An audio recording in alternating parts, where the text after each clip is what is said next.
So, welcome, friends. It's great to have you here for our fifth podcast as we begin studying and looking at Exodus 35 through Leviticus 23. As I kind of closed last week, and I said, hang in there.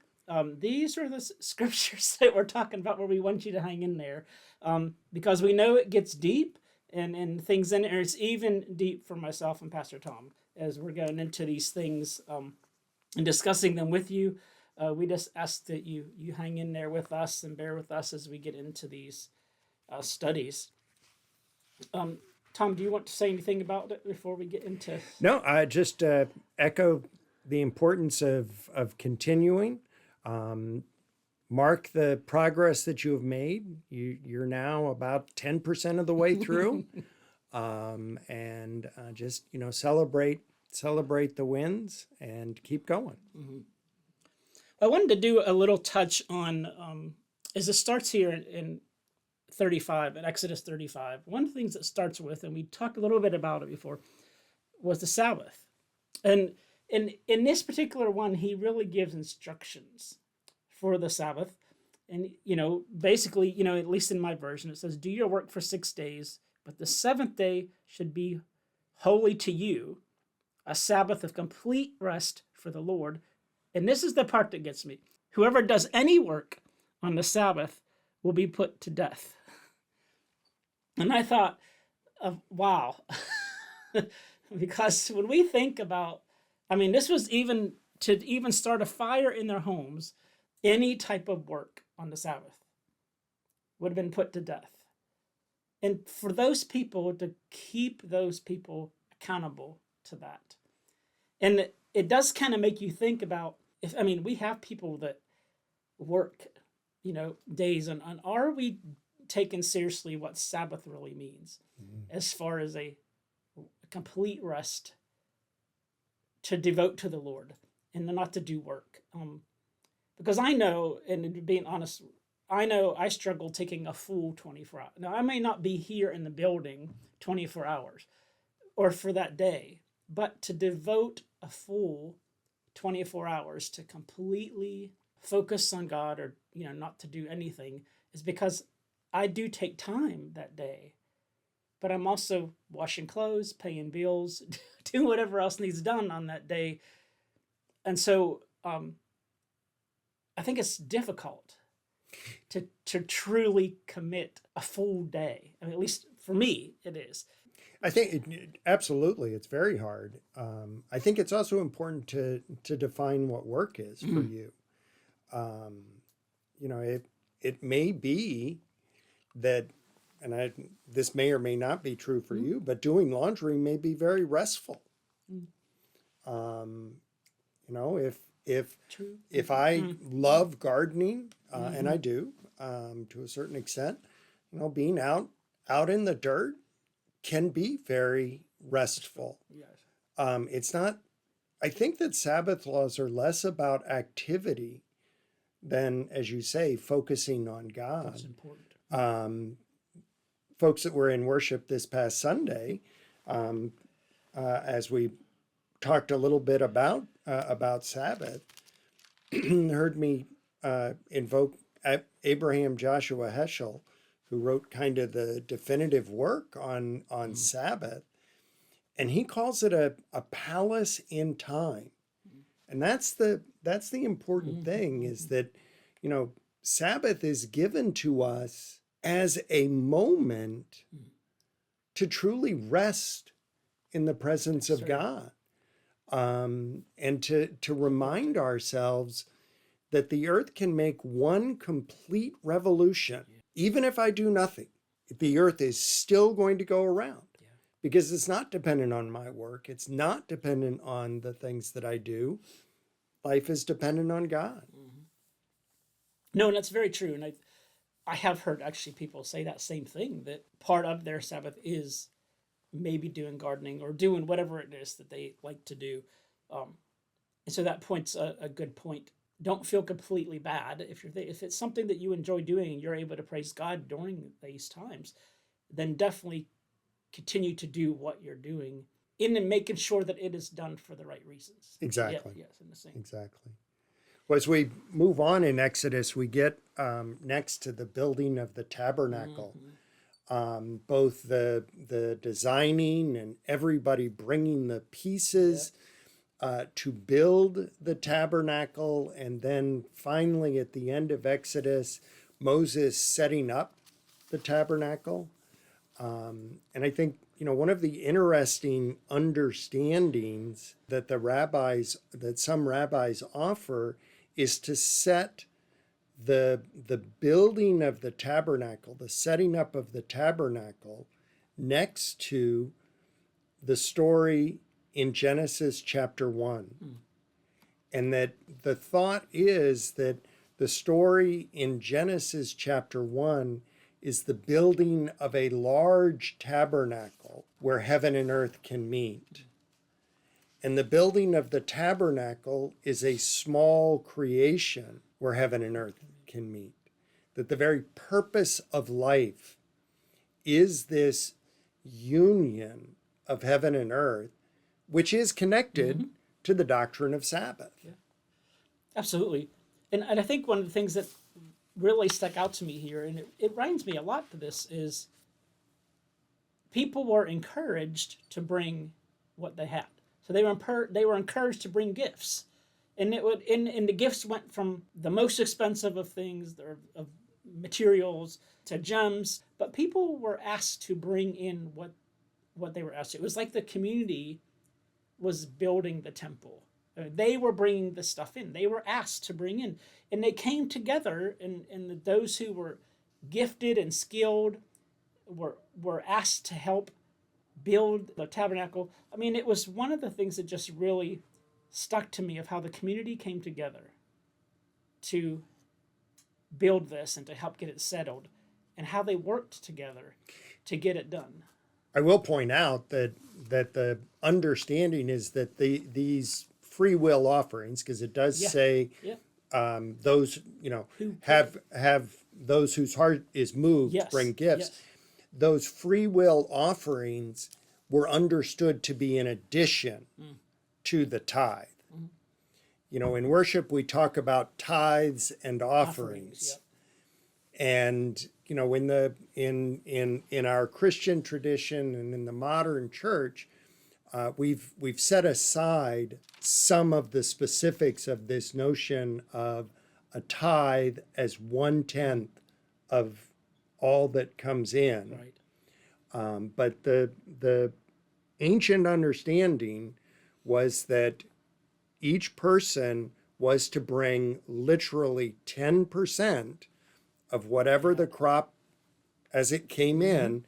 10% was brought to the life of the tabernacle to care for the Levites and to care for all of the specifics of worship, and these were in addition to that. What they had, yeah. It's just a beautiful thing seeing everybody come together, like using a generosity, but also seeing the point where a lot of that they gathered, like the gold and the silver and stuff, also came from the Egyptians when they left. And so a lot of that stuff that they gave to them to leave, to get out, they were also using to help build this tabernacle as well. And I think, as we talked a little bit about last week, just reminding people, remember that this tabernacle is not something that's sitting still. It's something that they had to take with them as they moved.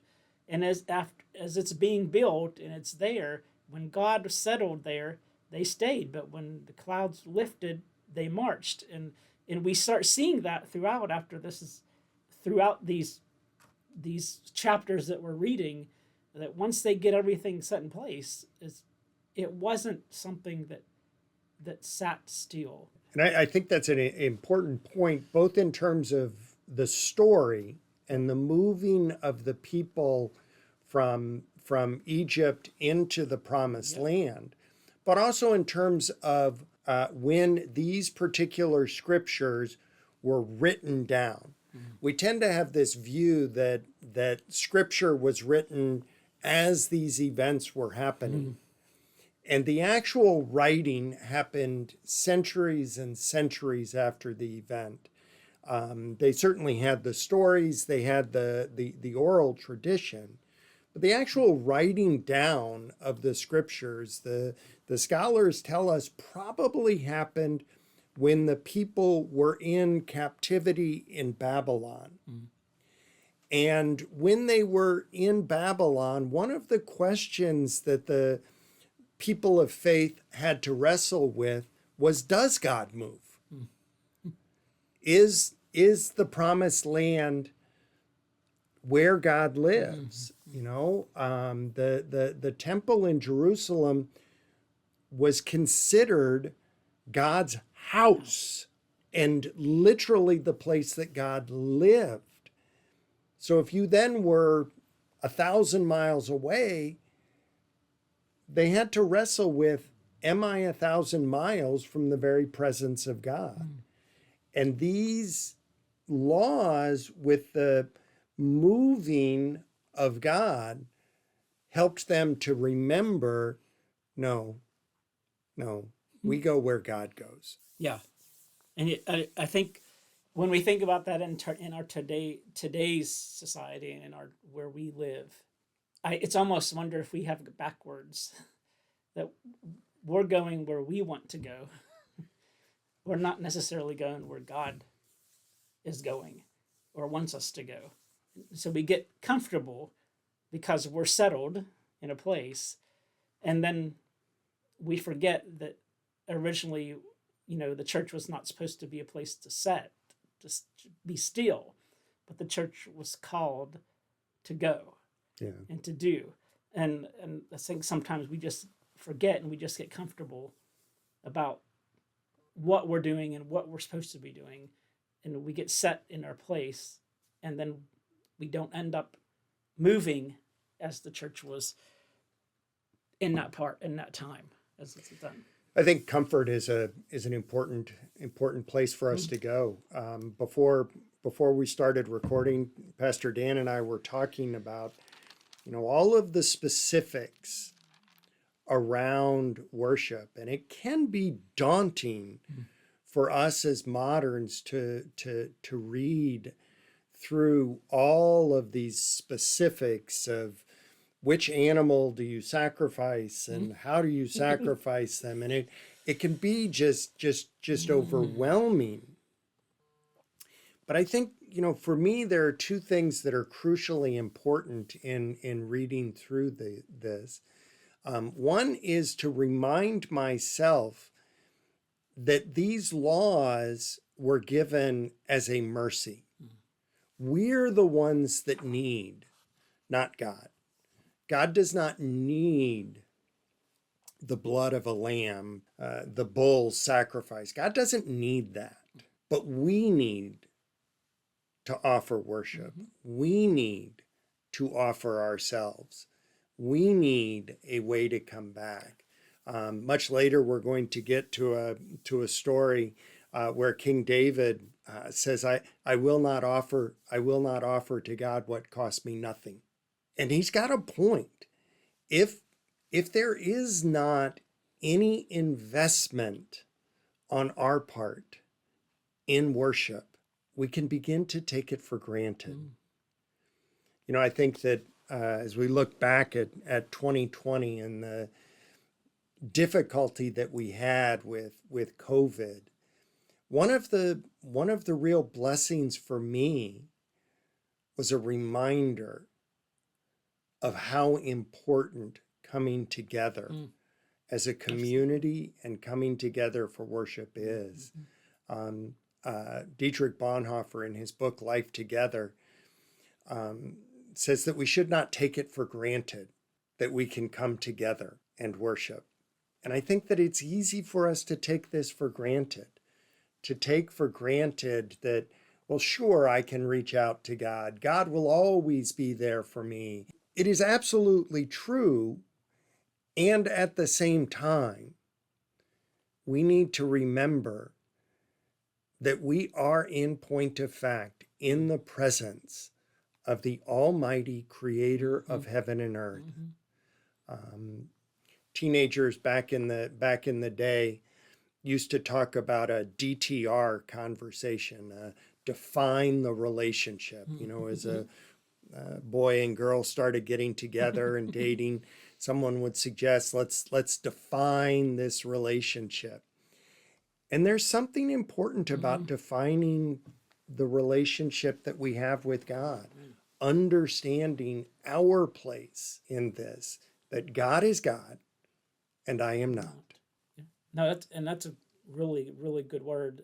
Everything they had to do and everything they did sacrifice, but and even the things like you see different people not sacrificing the same things, but it gave them opportunities. If you didn't have the means to do one, you had something else to do. So everybody got to do it. As a matter of fact, I mean, that's where I think it was like it was more for them because if they couldn't afford to do a bull, they had an opportunity to do a sheep or a goat or to do doves or pigeons or whatever. It was based on, sorry, you hate to say income, but their living situation in a way. You know, not everybody had the same worth, just like today. You know, everybody gives of something differently of what they are able to, uh, and that's where the things to go. But I love that part of just seeing that and thinking that of realizing that you know this it's not all that God needed these things. It was Right. that we need it. And then even in today's situation, when we think today, we think of Jesus as our sacrifice, but we are the ones who needed Jesus to Right. do that for us. And so you see how that all he was the one there who paid that ultimate price for us because we needed it. And so we didn't have to continue, you know, doing these other sacrifices that were going on. Right. We made it so we could get in.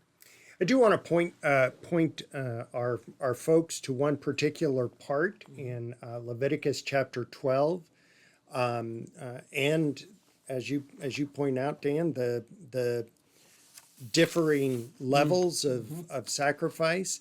And I pointed out as we are still in this season of Epiphany and following the celebration of Christmas. In Luke chapter 2, it tells the story of Joseph and Mary coming to the temple to offer the sacrifice that they are to give. And it's important to understand this is Leviticus chapter 12 is what defines what they were doing. It says in my translation, on the completion of her purification for either son or daughter, she shall bring to the priest at the entrance of the tent of meeting. And that's what Joseph and Mary are doing. Yep. Right? They've reached the end. They have a son, and they're bringing their gift. Goes on to say, a lamb in the first year for a burnt offering, and a pigeon or a turtle dove for a sin offering. He shall offer it before the Lord and make expiation on her behalf. She shall then be clean. Such are the rituals for her who bears a child, male or female. If, however, her means do not suffice for a sheep, she shall take 2 turtle doves or 2 pigeons, one for a burnt offering and one for a sin offering. That's what Mary and Joseph did. A reminder, I think, for us of the life situation, as you say, of Mary and Joseph. They were not the glitterati of the time. They were not the well-to-do, those with a great deal of resources. All they could afford was the two doves, and yet that's the chosen instrument of God. Yes. As you go through these, chapters, you see a lot of the laws. You see the dietary laws. You see the different ways that people did things and what they had to do to be cleaned in variation of different forms. And we get even into chapter 16, and we talk about reconciliation and atonement in a way, is what we hear about and we talk about a lot in our own things. And between what they had to do to reconcile and what we have to do. And in our part, it's different. Our reconciliation comes from Jesus. You know, he was the one who was able to reconcile us to God through his death, through his resurrection. And that's how we believe that, and what we call justification, or Wesleyan called justifying grace. And in their part, and you have to remember there's things that happened here with this reconciliation in this time frame because Aaron's sons had committed a crime and basically tried to be God in a way, and did something that caused them to die. And this was a way to get Aaron back reconciled with his church. But it was a time, as like I say, when we do something wrong, they had procedures in place. They had to do to be reconciled back into the community. In our same sense, as we have responsibilities to do when we have to be reconciled, when we want to be reconciled back to God. And that is to seek forgiveness for what we've done wrong. That's what Jesus did for us in that aspect. So you see the similarities in these situations as far as having a way to be reconciled back into the community once something is done. Even though Aaron at this point didn't really do anything wrong, but his sons did. And he now had a responsibility to get back into the community. And it was just things that really stuck out, I think, just with me that just, you know, you do think. One of the things that really stuck out for me in that particular story is that Aaron was urged not to mourn for his own children, and the entire community stepped in to say, we will mourn for you. Yes. We will be the ones to carry this burden because you carry our burden. Right. And I think that there's a beautiful relationship. You know, you and I have talked a lot as we go through this and some of the parallels to modern ministry. And, you know, I one of the great blessings to me of ministry is being able to be with people at some of the most important times of their lives. And at the same time, that does bring a weight. Yes. A weight that I am honored to carry, but a weight nonetheless. Right. And it can be hard though, because as I was reading that, I was thinking that same thing that you said is, you know, Aaron and the other brothers, you know, and his other two sons who were still alive, were all priests.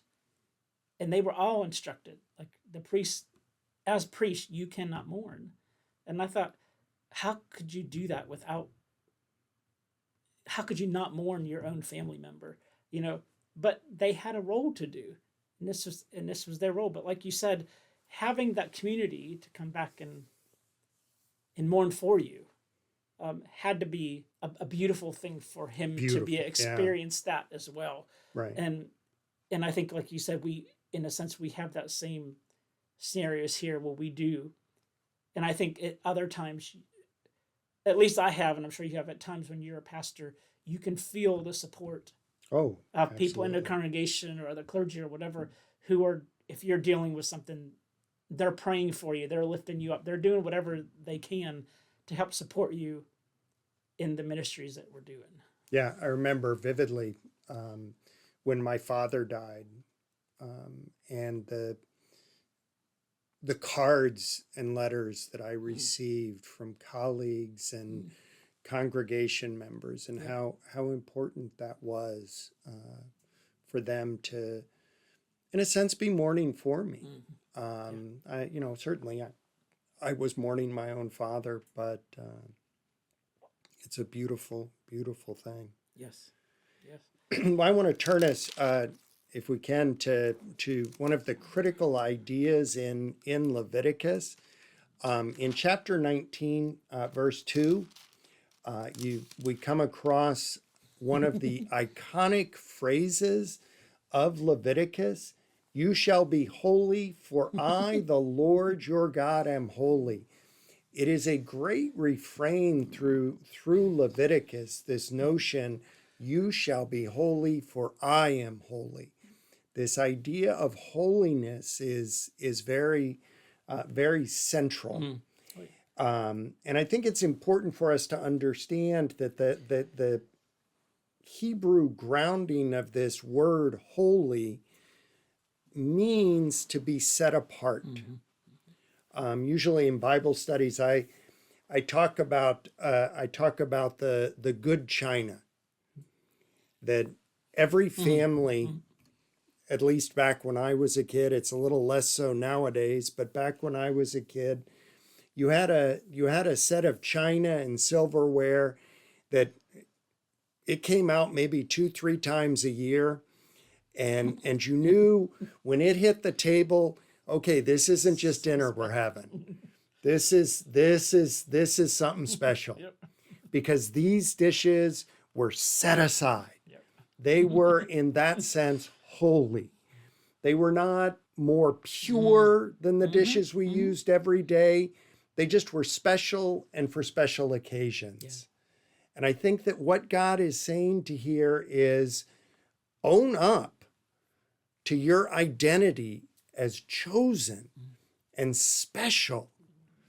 God says earlier in Exodus, though the whole world be mine, you will be my special possession. You will be holy priests. You will be special. We talk a lot about the idea of the Jewish people as being chosen. And it's important, I think, to ground that notion of chosenness as bringing with it all of the weight of specialness, all of the importance of that idea of holiness. Yeah, and no, I really like that at the point in realizing the importance of us being set apart, and even him stating to holy, and he even goes through and gives them things to follow of what they can do to how they remain holy. And really, a lot of it is what he's already explained to them. I mean, really, the first few you mentioned here are all things he's already said in the Ten Commandments. and then they add to it. Of course, he adds some things in there. And there are some other things like added to these things. But, part of it is to keep God as your God. Part of it is to respect your mother and father. Coupled to remember your Sabbath. Not to turn idols and make gods of them. All these things that have already been well said to them, but then they begin to talk about things eating and things when you're gleaning and things you're supposed to leave in the field for the poor and the immigrants and those situations. These are just, how not to steal, how not to deceive, or, swear falsely. All these kind of things are basically rules about your neighbor. You got God in it and you got your neighbor in it. And how being holy is both being honorable to God, but also honorable to your neighbor. And I think that's something that sometimes we don't always seek. But right here in these situations, he's saying, yes, be holy like I'm holy. And then he's showing them examples. This is what you do, this is what you don't do. And a lot of it has to do with not only serving him, but also managing ways to care for those in our neighborhoods, in our communities, and those that, especially here, and we see that out, but you see the call that we're supposed to help take care of the poor and the immigrants and welcome them, and the widows were others that were in here. These were people that instructions were called for people to care for. And that's why things are listed here. He wanted to make sure people were not forgetting what else is involved in the way to become holy. And I think it's too easy for humans, ancient, modern, and everything in between, to become focused on our small little band of folks and lose sight of those that are struggling. Lose sight of the widow and the orphan and the outcast. And I think one of the profound learnings as we move through the scriptures is this reminder that God is always listening for the cry of the needy. There is that little phrase in our prayer of confession, We have not heard the cry of the needy. Yep. And I think it is a reminder for us that we as people of faith need always to be listening for the voice of the stranger, the outcast, the needy. Okay. Because it's so easy for us to lose track of that. Oh, yeah. Well, as we said, this is a dense week in some ways as we move through some of these laws. I would, again, urge you to stick with it, stick with the reading. And I believe that we can find the grace and the mercy that is here in these laws of the Old Testament, if we will listen carefully. And we look forward to talking with you again next week.